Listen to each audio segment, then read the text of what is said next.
What's up, everybody, and welcome back to the channel. Sorry for the long delay in between the release of the actual travel videos and this tips, tricks, and advice video. I've been busy with some house projects. One of them was remodeling the room that I'm currently sitting in into a new guest room, which took a little bit of time. And I've got my other room that's going to be my office/studio that I will be working on next. So I'm just in this empty room to get this video recorded. So I apologize if there's any echo. There's no art or anything on the walls behind me, so it's gonna be kind of bland and boring. And hopefully by the time that I get around to getting the next set of videos done, I will also have a good amount of progress done on my office/studio to be able to produce a little bit higher quality video for this tips, tricks, and advice session. So, this is the tips, tricks, and advice video for Morocco. Now, Morocco is one of those places that is high on a lot of people's lists, but you're not really sure, what the easiest way to do it is. Do you want to make it a multi-day trip? Do you want to make it a few-hour trip? Do you want to go there directly? Do you want to go someplace else first? So hopefully by watching the videos on the actual trip itself, and then by taking into account some of the things in this video, you'll be able to make a lot of those decisions a lot easier. So for us, we ended up going through and visiting a good part of southern Spain. So it made a lot of sense for us to add Morocco in as a day trip. Now, in order to do that easily, there are a couple of places in southern Spain that will have a daily ferry that will go from Spain over to Morocco. For us, we decided that since we were in Tarifa, we were going to take the jet ferry from Tarifa over to Tangiers. And Tangiers is a really nice city that has a lot of modern conveniences being added to it, and you still have the ancient parts of the city still there, still very lively, and is definitely worth seeing. Starting out, we did take the FRS jet ferry. They do have tickets on their website, which I will be linking up here in this video, and they do have several trips from Tarifa to Tangiers every day. They start out at about 7 or 8 in the morning, and then they go till, I think the last ferry comes back around 11 Tangiers time, which would be midnight Tarifa time. Apparently I didn't have enough coffee today because my brain's not working quite as well as it should be, so I apologize for the delays. It's not my thought process here. Now, there are a couple different ways that you can see Tangiers. You can go through and use some of the tour services to book yourself a tour. You can go and just kind of explore on your own, and you can also find a tour guide once you disembark the ferry in the Tarifa harbor. So when I originally started planning this trip, looking at the maps, it looked like it would be a pretty easy adventure to go from the port and just kind of walk through Tangiers and walk through the Medina and the Kasbah and do everything on foot, just kind of on our own, without any guide or any kind of a tour group. After getting there and seeing the elevation for the Medina and the Kasbah, and realizing that it was quite a bit farther from the port than what I had envisioned based upon just looking at the maps, and the fact that we were only going to be there for around 10 or 11 hours, we decided that it'd probably be better to find a tour guide. Now, one of the things you're going to have to be aware of here is that there are some very aggressive tour guides that are trying to get you to take their services. I would try to refrain from those We found our tour guide. My friend Carol just kind of happened to run into him. He was very nice. He was very low key, no pressure really at all, and it was a pretty reasonably priced tour. It was 70 euros for the both of us for the day. They did have a really nice van that you could see in the videos that took us from the port all the way through Tangiers up to the top of the Medina, so that we were able to get there quickly. And we got a really nice history lesson and information session about Tangiers, the city itself, how it's built, how it's grown over the years. And so that was a very nice added bonus to getting someone that was going to give us the tour of everything.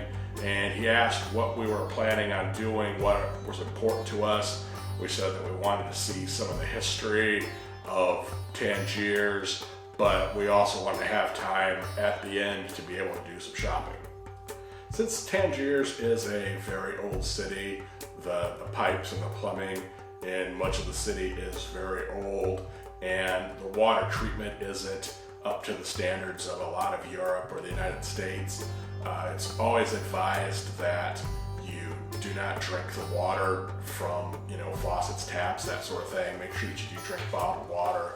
Be careful when you're, eating the food to make sure that you're not eating a lot of things that are washed in the from the tap, because there's always a chance you may get like the Hep A or some other kind of bacteria transferred that way. One thing I do recommend that before you go to Morocco, you do get your Hep A shot at least a couple months before your trip. The Hep A shot will protect you from a lot of the bacteria and stuff that you may encounter with the water or the food. Definitely don't drink the water out of the tap over there.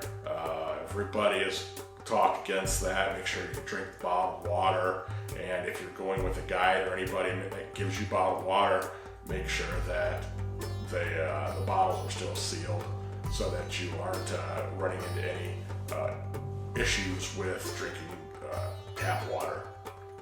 I'd also recommend that you go back to your doctor after about 6 months or any time before a year, and you can get the follow-up Hep A shot, and then that will boost the immunity for about 10 years.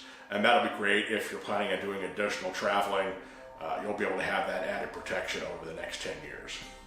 So by the time that our driver got us all the way to the top of the Kasbah, it had taken probably about 20 or 30 minutes worth of a drive. The traffic in Tangiers is very dense, and so there are a lot of stopping and starting and stopping and starting to get your way through to get yourself up to the top of the Kasbah. Once we got up to the top, our driver let us and our guide out, and we began our tour. And I quickly realized that a lot of the information that you see on the internet about navigating the Kasbah or Tangiers itself is very true, especially when you get into the old parts of the city, which would include the Kasbah and the Medina. These are going to be very narrow streets. It's basically sidewalks, or not even really streets because they're not wide enough. There's not really any cars in a lot of the areas that we went on. You would see some people on, bikes, but for the most part, everybody was walking, and you go from rather large sidewalks to rather narrow sidewalks, but you have multi-story buildings on all either sides of you, so it's really hard to know where you're going if you don't know the area. The other thing that's going to be important is that the Kasbah and the Medina are both very hilly. It is ancient, sidewalks, cobblestone, that sort of thing. So make sure that you have yourself a great pair of shoes on that are going to be able to be comfortable for doing a lot of walking, and that are going to offer you the support and comfort that you need for walking over uneven surfaces like cobblestone, because that's going to be a lot of what you encounter. You're also running into a situation where you may run into some wet stones, so you want something with some good grip so that you don't fall, because much of these areas are going to be on an incline, and as people are washing stuff or carrying water or liquids, it spills. So there's going to be water on places, and you want to make sure you stay safe. You don't want to get hurt, especially severely while you're there. So make sure you have a good pair of shoes on. Having a nice bag that has some pockets for some of those stainless steel tumblers that you can have your water in and help to keep it cool. I have one that had a screw on top. It was narrow. It fit right in my the pocket on my messenger bag, and it was wonderful for being able to keep fresh water in there and have it still be fairly cool. The nice thing about Tangiers is it doesn't get extremely hot there most of the year, but myself, I don't like really that warm of water when I'm drinking, so the cooler the better, and being able to have a nice cold bottle of water, dump it into my stainless steel thermos and keep it nice and cool the entire trip was really great. Now, Morocco also has its own money.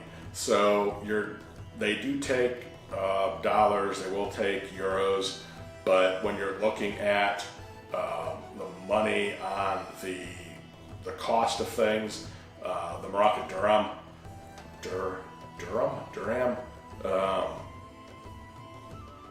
gonna have to look at the exchange rate.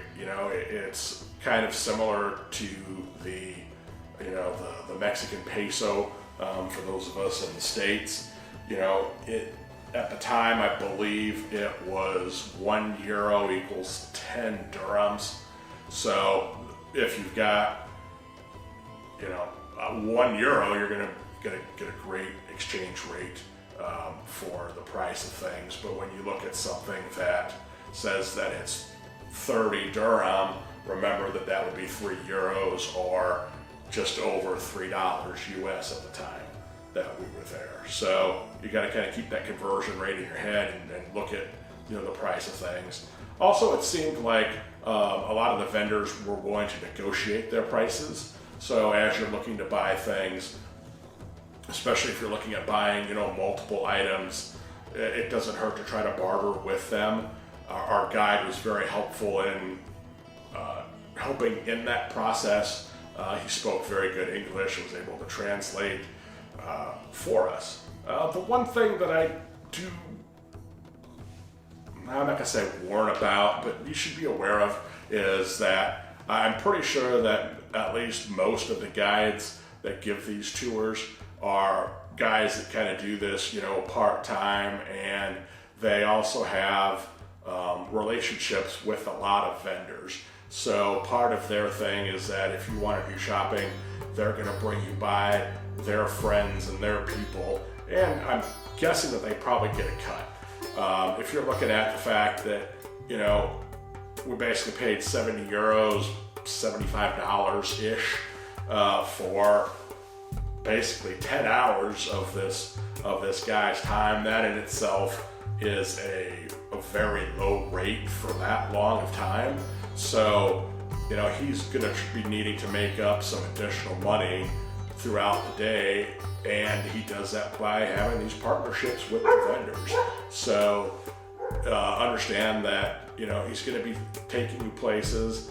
Even though you may not want a rug or you may not want a specific thing, you're probably still going to get a tour of that place, and you're going to get introduced to the owner of that business, and they're going to show you the products that they make there in an effort to try to sell you something, because the vendors want to make money, and of course, since the guide brought you there, he'll get a percentage of that sale or get a fixed fee for bringing you there if you buy something, and that makes him able to pay his bills, or her, depending on what kind of guide you have.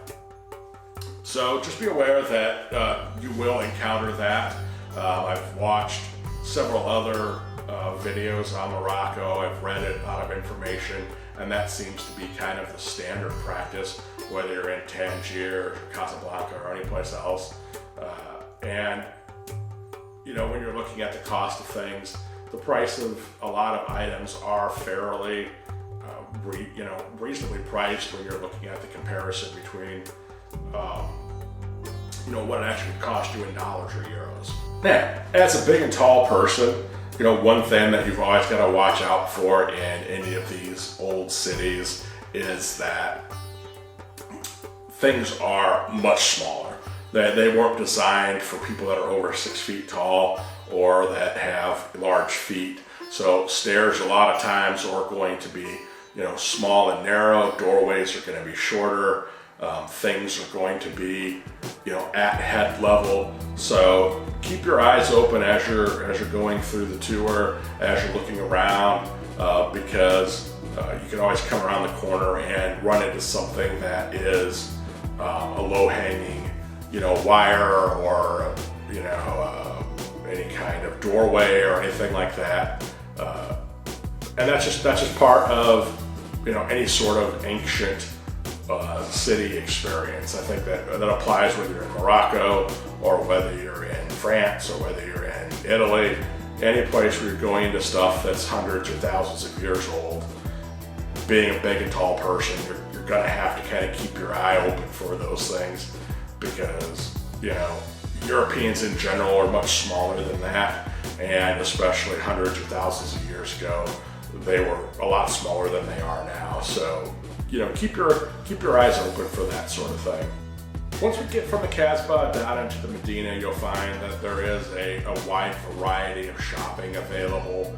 You will have more modern type stores where you can get, cookies and,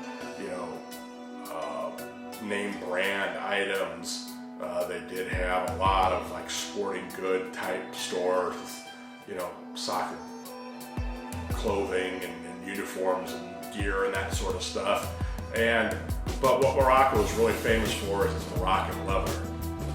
And I found that, once you get into a Moroccan leather shop, you can get a wide variety of Moroccan leather goods that are very good quality at a very reasonable price.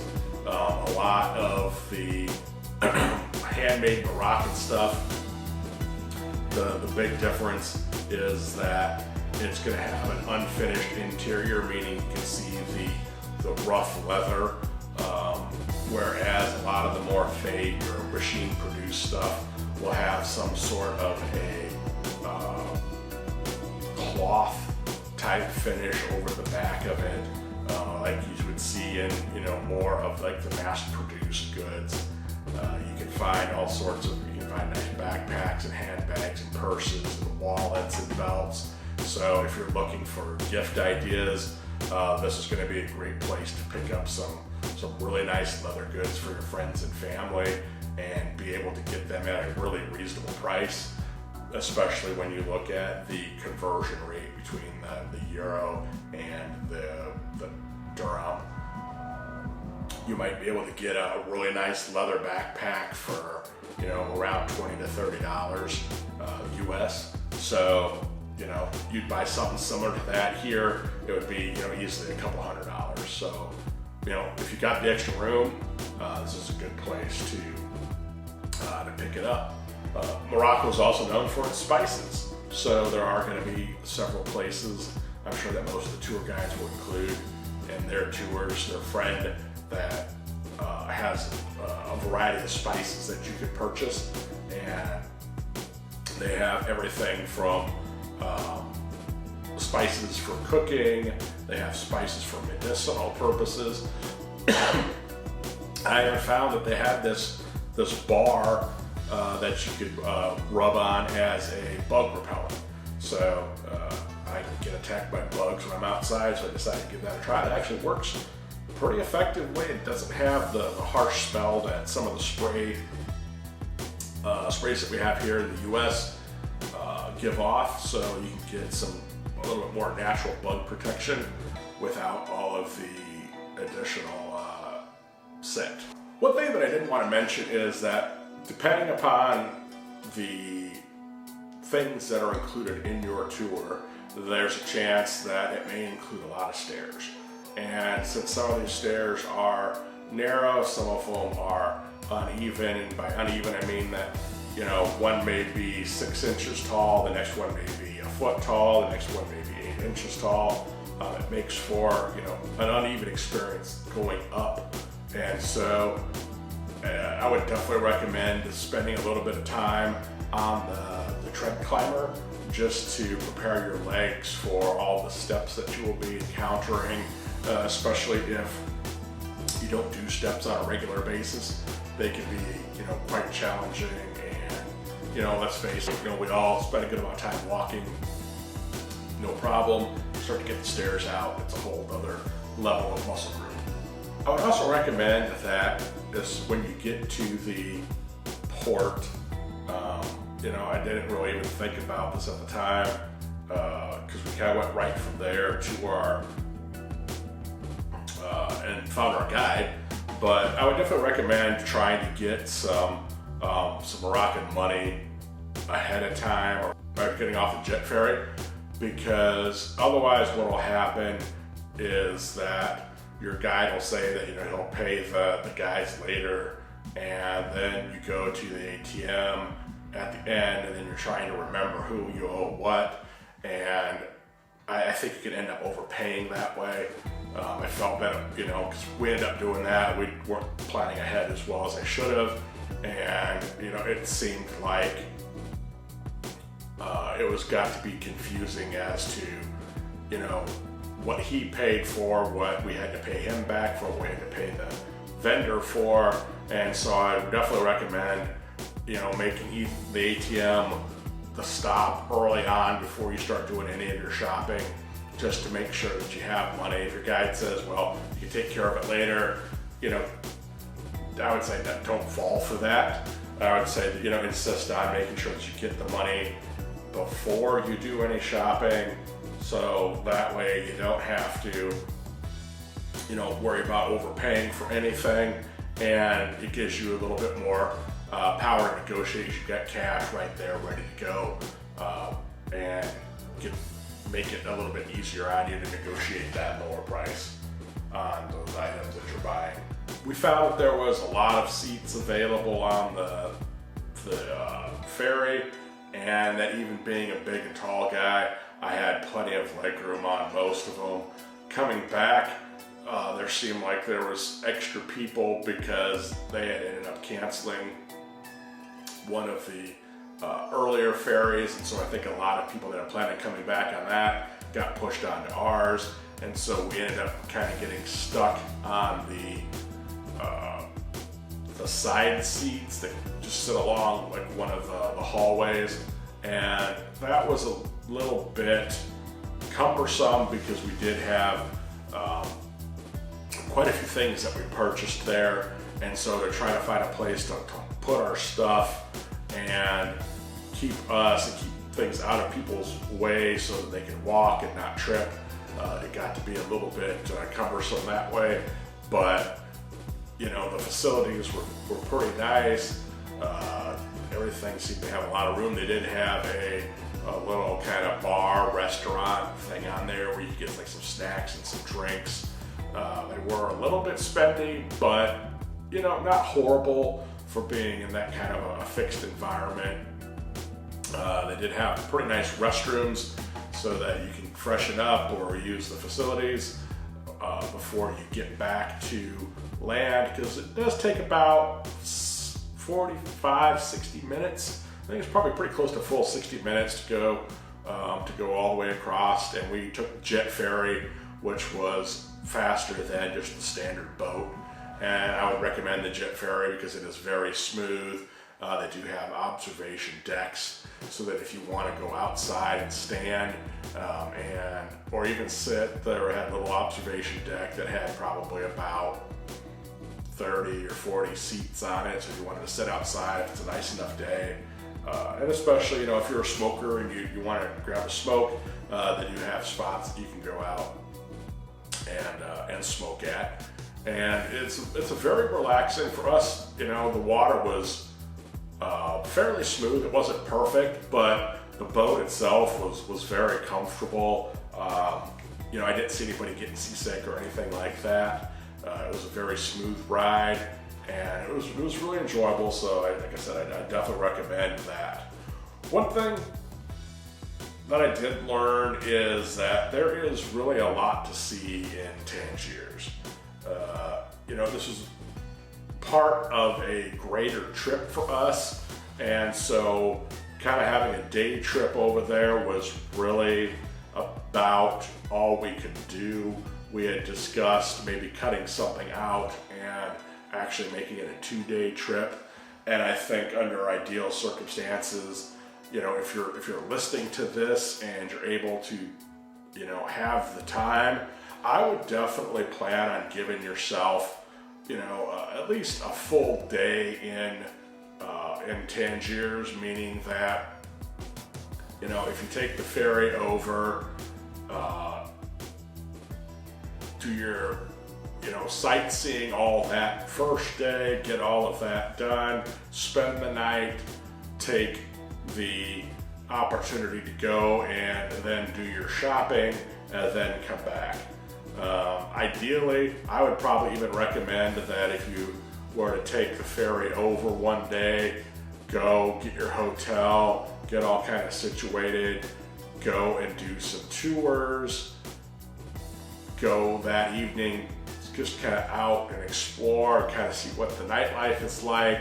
The next day, start out in the morning with some more tours, maybe outside and around the city, and then spend the afternoon and evening doing your shopping, spend the night again, and then either the next morning continue your shopping or maybe a few last minute sightseeing things, and then go ahead and work your way back to the port and take the boat back over to Spain. For me, I think what I would end up doing would have been taking the boat over, going to the hotel, getting checked in, and getting our luggage and everything out, go do some tours outside of the city or around the edges of the city limits, and then the next day I would go through and do some more tours in the morning, do some shopping in the evening, spend the night there, and then the next morning when we're checking out of the hotel, have the hotel take you and all of your bags and gifts and everything to the port, and then take the whatever it is, the 10 a.m. 11 a.m. ferry back to Spain, and then spend the afternoon doing something in Spain, whether you're just kind of relaxing, whether you're doing some more sightseeing, whether you're going maybe to the beach, maybe you go back to your hotel, drop off your stuff, then go ahead and hit the beach. That'd make for a nice little relaxing part of that trip. One thing I didn't notice about Morocco is that despite how everything is so closely packed together, I didn't ever really feel unsafe. I am always leery of like pickpockets and thieves and things like that, but I didn't really feel like that was a huge liability there. I was kind of surprised because I just kind of thought that it may be. I'm guessing that their laws are pretty strict there, that doesn't happen, but it's better to be safe than sorry. But if you have any like severe concerns that you're going to get robbed or pickpocketed or something like that, I could say from spending 10 or so hours there going through the Casbah and the Medina and all the shops and the markets and all of those kind of things. I never had anything stolen. I never had anyone trying to mug us. It was really nice, of course, the tour guide. So our tour guide, Ben, knew everybody. I mean, we'd be walking on the streets, people would say, hey, do we start having a conversation? They'd bring up something. A lot of it's in Arabic, so I couldn't understand a whole lot of it, but you could just tell by their interaction that they knew each other, and it was two friends conversing. And so I think that made things a lot easier, a lot nicer, because he made sure that when he took us places, that there were going to be places that were going to be safe, and we weren't going to have to worry about getting robbed or pickpocketed or anything like that. But, just in general, I mean, there's a ton of people there from all ages. There's a ton of people there from all over the world. So, it's a very, very cool place. And, the biggest advice that I can give is, spending more time there. That's really the biggest regret, if you will, that we had, is we were just such on a tight schedule. We wanted to see a lot of other things, or a lot of other places we had to go. We just didn't have the time to devote. And a lot of this for me was an opportunity to see what it was like and decide if it was something that I'd want to go back or not. And so this is one of those places that are on my list of places that I definitely want to go back to. It's got a lot of history, it's got a lot of cool things, a lot of great things to see and do and learn about. And if nothing else, I mean, there's a lot of great shops and places like that will allow you to be able to bring back some great gifts for your friends and family. So Morocco itself is going to be on my list of places to go back, and I think this next time I'm going to kind of make it a multi-day adventure. I'm going to try to spend maybe a couple of full days in and around Tangiers, and then maybe even take the train over to Casablanca or Marrakesh and just kind of experience a little bit more of what Morocco has to offer, because it's a one-of-a-kind experience that is going to give you something completely different than what you would see in Europe itself.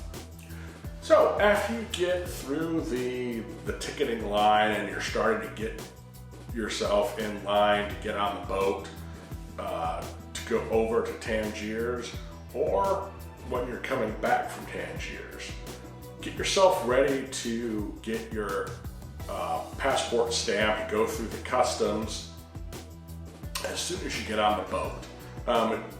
For us, it was kind of in the middle back of the passenger section of the boat, and so when you get on there, try to find that before you find your seat, because that way you can get that done, you can get it taken care of, because otherwise the line is going to be very, very long.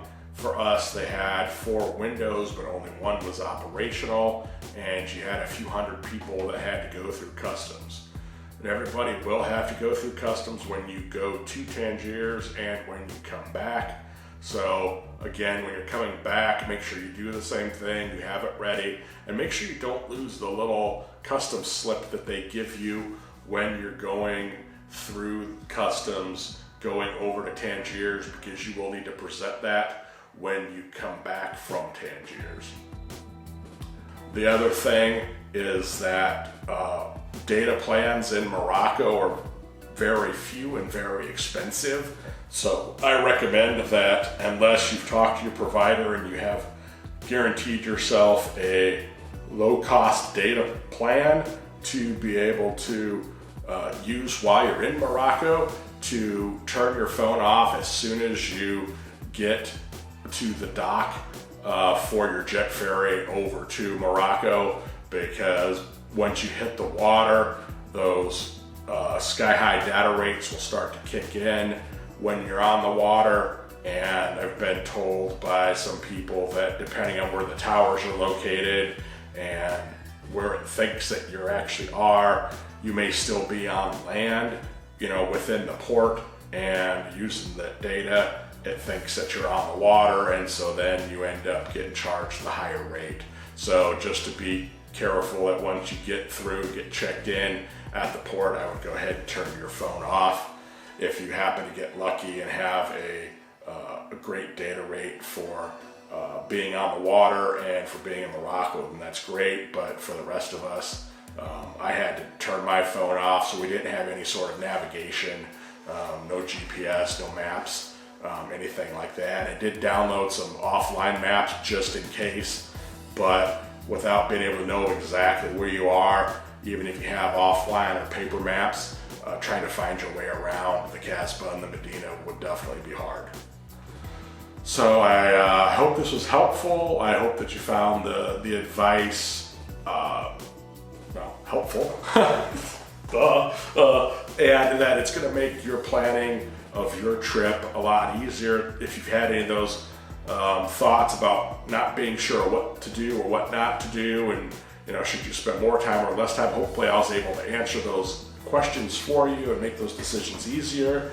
And as always, please go ahead and hit that like button. I think it's down over here someplace, and the subscribe button up over there. Those things are what allow this channel to hopefully to continue to grow and to get higher on the search counts so that more people can see this. And please leave some comments too. If you found this helpful, if you've got other things maybe that you've been there and that you've learned in your experiences, I want to be able to share this with everybody. I want to make this a community where we're all interactive and can help each other out with this. So feel free to comment, to share. If you'd like me to do anything differently, like to include any information that, maybe I forgot or haven't included in here, again, go ahead and post those comments down there. And I will try to make sure to include those either in an update to this or through comments, or even add them to future videos. So I hope that you all check back and see where IEZ goes next. Bye.